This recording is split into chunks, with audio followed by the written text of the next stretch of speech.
Oke, assalamualaikum warahmatullahi wabarakatuh. Kembali lagi di podcast ST Surakarta, mata kuliah pengantar ilmu ekonomi bersama saya Ilham Karin Rizkiawan. Nah, di sini podcast pertemuan terakhir ya, di podcast di pertemuan ke-14. Nah, di ke-15 itu nanti akan saya beri kuis dan nanti kisi-kisi untuk UASnya. Nah, ini yang pertemuan 14 ini tentang strategi pemasaran. Sebelumnya kan di materi-materi yang pertama, kedua, ketiga dan lain-lain itu kan tentang permintaan, penawaran, elastisitas permintaan, penawaran, tata letak. Nah, itu kan hubungannya sama penjualan. Nah, maka dari itu yang terakhir ini kita akan membahas tentang strategi pemasarannya. Pemasarannya seperti apa aja. Nah, ini pengertiannya, strategi pemasaran adalah upaya memasarkan suatu produk, baik itu barang atau jasa, dengan menggunakan pola rencana dan taktik tertentu sehingga jumlah penjualan menjadi lebih tinggi sesuai dengan tujuan perusahaan. Jadi bagaimana kita menggunakan strategi, setiap orang, setiap perusahaan, setiap tempat itu pasti berbeda-beda.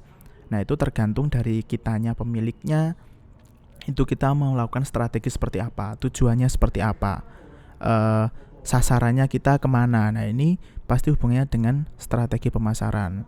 Kadang strategi pemasaran itu tidak bisa disalahkan karena bebas. Jadi tergantung di situasi apa sehingga kita dapat menentukan strategi seperti apa, seperti itu. Nah, sebelum kita lihat tentang strateginya biasanya apa, ini kita bahas tentang daur hidup produk. Nah, daur hidup produk itu adalah suatu gambaran tentang proses dinamika kompetitif suatu produk yang akan dipasarkan ke konsumen. Jadi kita harus tahu sebelum kita memasarkan itu kita tahu kalau produk itu ada daur hidupnya. Nah, pertama daur hidupnya biasanya dimulai dari perkenalan. Nah, perkenalan, barang-barang itu dikenalkan sehingga orang-orang itu tahu produknya apa. Kan tujuannya seperti itu. Kalau kita memasarkan biar orang tahu dulu kita jual apa sih, kan kayak gitu. Selanjutnya ketika orang tahu ini dia perusahaan atau produknya yang dijual itu akan berkembang.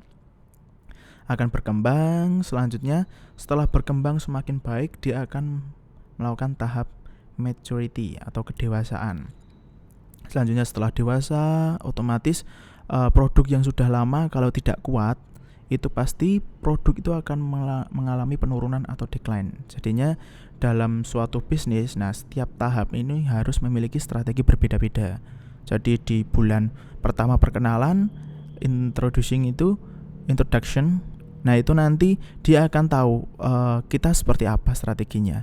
Selanjutnya 3 bulan mungkin strateginya berbeda lagi karena kita sudah dikenal apa sih yang harus kita lakukan, kayak gitu. Nah, kita harus tahu daur hidupnya dulu. Nah, ini alurnya itu dari tahap perkenalan atau introduction. Itu peluncuran produk pada tahap ini bertujuan untuk menarik konsumen dengan cara menjaga kualitas disertai dengan pemasaran yang intensif. Otomatis orang belum tahu produk kita seperti apa, otomatis pemasarannya gencar.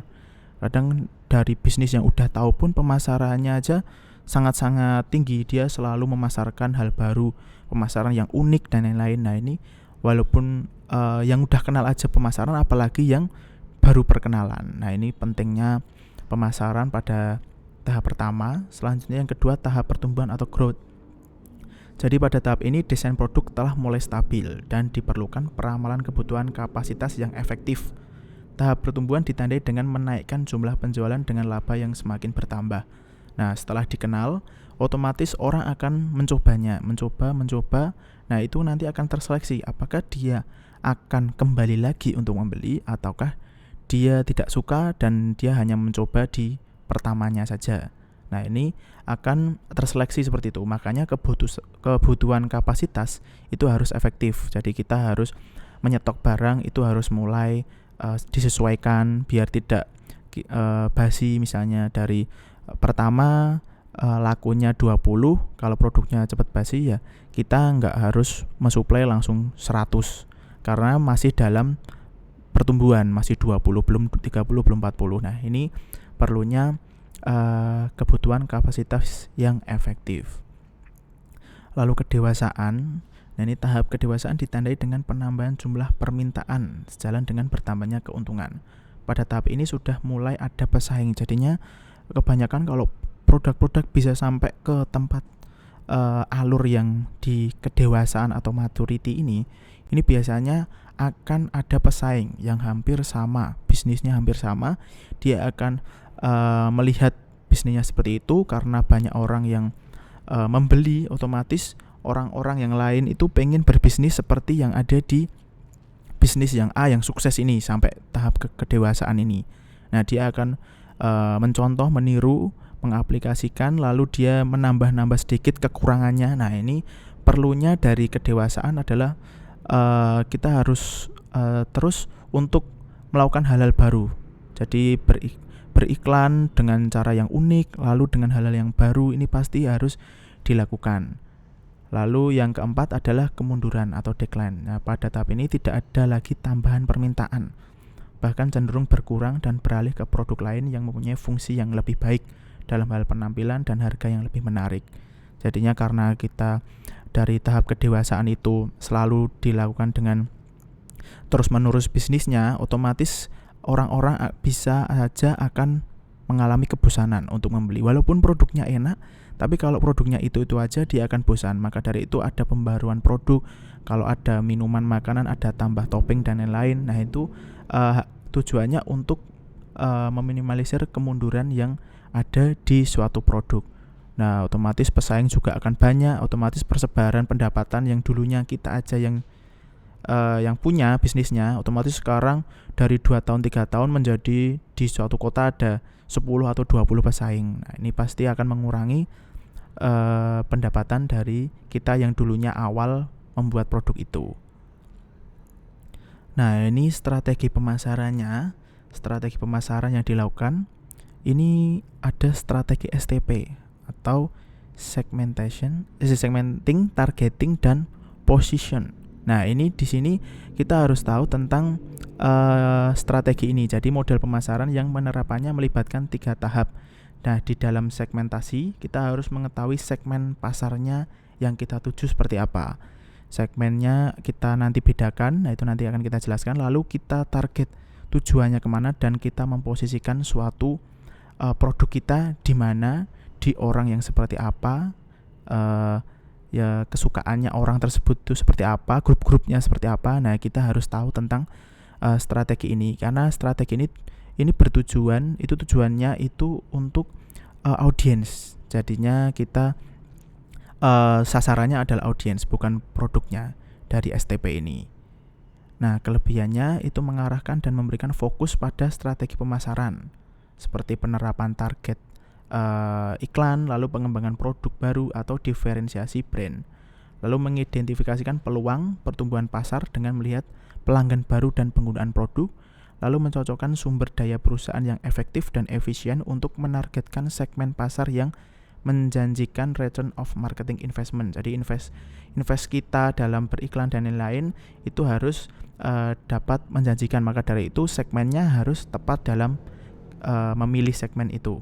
Lalu meningkatkan posisi perusahaan menjadi lebih kompetitif. Kita posisikan perusahaannya kita itu seperti apa, perbedaannya perusahaan kita dengan perusahaan lain, produk kita dengan produk yang lain itu seperti apa, seperti itu. Lalu di dalam segmenting atau segmentation ini adalah dilakukan dengan membagi pelanggan menjadi sekelompok orang yang karakteristik dan kebutuhannya sama. Nah, ini bisa dari demografis, yaitu mendasarkan pada atribut pribadi audiens seperti usia, jenis kelamin, pendidikan, pekerjaan, status perkawinan. Nah, ini dari demografisnya, misalnya makanan seperti permen dan lain-lain, otomatis kamu harus memposisikan produk yang kalian suka adalah di usia anak-anak. Nah, seperti itu. Jenis kelaminnya misalnya produk wanita kan sekarang banyak itu produk wanita. Nah, itu otomatis segmen kalian adalah di usia-usia muda sampai tua, lalu jenis kelaminnya adalah wanita, seperti itu. Lalu geografis mendasarkan segmentasi pelanggan berdasarkan negara, wilayah, kota. Nah, kalian segmen misalnya bisnis ini yang paling rame itu di daerah mana sih, kayak gitu. Kalau misalnya kalau rame tingkat konsumsinya tinggi nih di Jogja misalnya. Nah, di Jogja banyak orang, banyak pendatang baru. Nah, kalian buat di situ. Nah, kalian sudah mensegmentasikan produknya di situ. Lalu psikografis, segmentasi yang didasarkan pada pribadi, nilai-nilai atau gaya hidup, misalnya dari harganya. Kalau misalnya produk mahal juga bisa laku daripada dengan produk yang KW misalnya. Tapi kalian harus benar-benar produknya itu berkualitas. Nah, ini gaya hidup yang kita ambil, gaya hidup orang-orang yang di kota butuh akan prestis dan lain-lain. Nah, itu cocok di psikografis. Lalu perilaku mendasarkan segmen pasar dengan mengkelompokkan orang berdasarkan cara mereka menggunakan produk, loyalitasnya, atau manfaat yang mereka cari. Misalnya dari bisnis ada nggak mau untuk makan di tempat, kita buat di bisnis yang kopi misalnya, itu kita bisa take away. Kita bisa beli kopi, kita minum di kantor ketika kerja dan lain-lain. Nah, ini dia akan mencari orang yang memang sibuk atau pekerja kantoran yang tidak bisa kalau pagi-pagi itu nggak minum kopi tapi tetap bisa minum kopi ketika kerja. Nah, itu perlunya take away dan kita mengetahui perilaku tersebut. Lalu menentukan target atau sasaran, targeting. Tahap kedua ini menentukan segmen mana yang akan menjadi target pemasaran. Harus mengevaluasi potensi dan daya tarik dari segi komersial pada masing-masing segmen. Nah, untuk mengevaluasi kita lihat dari ukurannya, seberapa besar segmentasi pasar tersebut dan potensinya untuk bertumbuh di masa depan. Jadi kalau bisnis kita kan pasti untuk tumbuh ke depan. Nah, apakah bisnis ini dapat berkembang atau hanya cuma beberapa bulan? Maka dari itu ini kan harus kita pikirkan dulu dari ukuran bisnisnya, apakah hanya sementara atau bisa terus dilakukan berkembang. Karena ketika kita membuat bisnis hanya sebentar saja, nanti kalau kita ternyata biayanya lebih besar, nah kita ketika mau tahap pengembalian modal udah nggak laku bisnisnya. Nah, itu harus dipikirkan untuk ukurannya nih. Lalu profitabilitas, segmen mana yang memiliki potensi menghasilkan keuntungan lebih tinggi atau layanan. Bagaimana dengan lifetime value customer di segmen tersebut. Jadinya bagaimana sih dia mendapatkan keuntungannya, apakah maksimal ketika kita berbisnis pada saat pandemi seperti ini. Nah, waktunya kita harus tahu profitnya seperti apa ke depannya. Lalu aksesibilitas, pertimbangan segala hambatan yang akan ada ketika kamu harus mengkomunikasikan pesan pemasaran ke segmen pasar yang ditargetkan. Jadi aksesnya. Jadi aksesnya harus sesuai. Aksesnya tidak di suatu target saja, tapi ada beberapa target. Target kita anak-anak bisa, lalu mahasiswa bisa. Nah, itu lebih bagus. Nah, aksesnya dari brand kita, barang kita sampai ke pelanggan itu seperti apa, mudah atau tidak. Nah, itu harus dipikirkan di strategi targeting ini. Lalu yang ketiga, memposisikan produk atau positioning.